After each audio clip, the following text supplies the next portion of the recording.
سرکار غوث پاک کو دیکھیں، ذرا آپ کی نگاہیں بھی دیکھیں، آپ کا کان بھی دیکھیں، آپ کی زبان بھی دیکھیں. ہر دور میں دیکھا گیا ہے بزرگان دین کے مخالفین ہوتے ہیں، کچھ جلنے والے ہوتے ہیں، حسد کرنے والے ہوتے ہیں، بلا وجہ بزرگوں کی راہوں پر کانٹے بچھانے کی کوشش کرتے ہیں، بلا وجہ بزرگوں کو ستانے کی کوششیں کرتے ہیں. غوث پاک کے زمانے میں بھی ایسا ہی معاملہ تھا. معلوم ہے کیا ہوا؟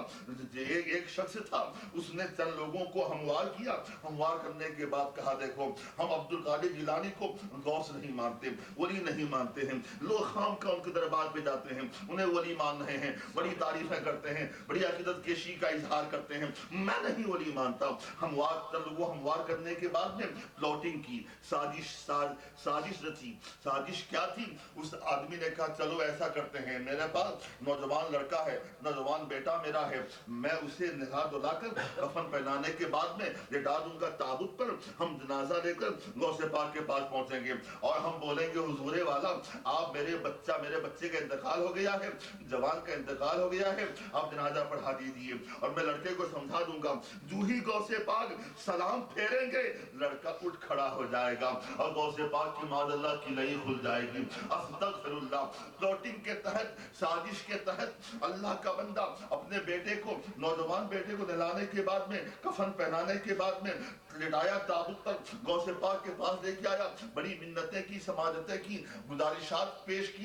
حضور والا آپ غوثیت ماب ہو، آپ غوثی اعظم ہو، اللہ کے محبوب بندے ہو، سرکار والا تبار میرے بچے کا انتقال ہو گیا ہے، حضور آپ اس کا جنازہ پڑھا دیں. غوث پاک نے فرمایا میں نہیں پڑھاتا، کسی اور سے پڑھوا لو. میں نہیں پڑھاتا، کسی اور سے پڑھوا لو. میں نہیں پڑھاتا، کسی اور سے پڑھوا لو. میں اللہ کا بندہ ہے، منتیں کرتا جا رہا ہے. نہیں سرکار آپ پڑھا دیں، آپ اللہ کے مقبول بندے ہیں، آپ جنازہ پڑھا دیں گے تو میرے بیٹے کی مغفرت ہو جائے گی، میرے بیٹے کی بخشش ہو جائے گی. تو بار بار اصرار کیا. غوث پاک تیار ہو جاتے ہیں. آپ نے جنازہ پڑھانا شروع کیا. اللہ اکبر کہا. اس نے نوجوان سے کہہ دیا تھا جو ہی غوث پاک تکبیر شروع کرے تم فوراً اٹھ کھڑے ہو جانا. غوث پاک نے اللہ اکبر کہا. تکبیر پہلی کہی. اب وہ انسان دیکھ رہا ہے نوجوان بیٹا میرا اٹھ کھڑا ہو جائے گا. تکبیر پہلی ہو گئی، نوجوان نہ اٹھا.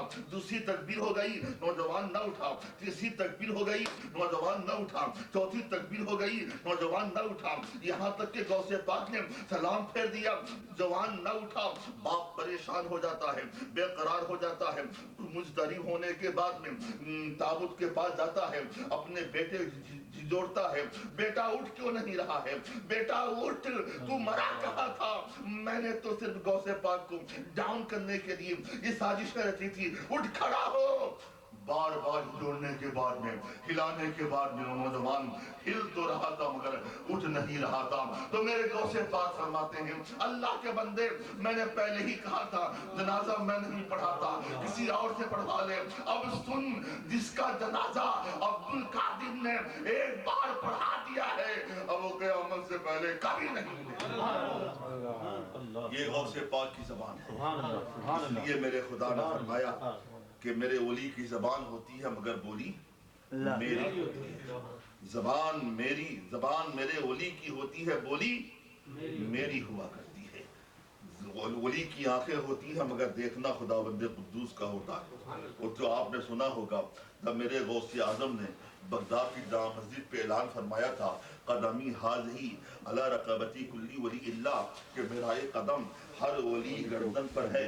تو ایسے موقع پر تاریخ بتاتی ہے سرکار غریب نواز خراسان کے پہاڑ پر موجود تھے، عبادت میں مصروف تھے. غوث پاک نے بغداد میں اعلان کیا. خراسان ایران میں ہے، کہاں خراسان کا پہاڑ اور کہاں بغداد کی جامع مسجد. غریب نواز نے غوث پاک کے اعلان کو سن بھی لیا اور جواب بھی دیا. کیا جواب دیا؟ لا بل علی عینی و راسی. غوث اعظم آپ کا قدم ولیوں کی گردن پہ ہو سکتا ہے مگر آپ کا قدم میری گردن پہ نہیں، میری آنکھوں پر ہے، میرے سر پر ہے. غوث پاک نے اعلان کیا، غریب نواز نے سن لیا، آپ نے جواب دیا اور غوث پاک نے سن لیا اور مریدوں کو بتایا دیکھو معین الدین نے یوں جواب دیا بل علی عینی و راسی. یہ میرا خدا فرماتا ہے ولی کی آنکھ ہوتی ہے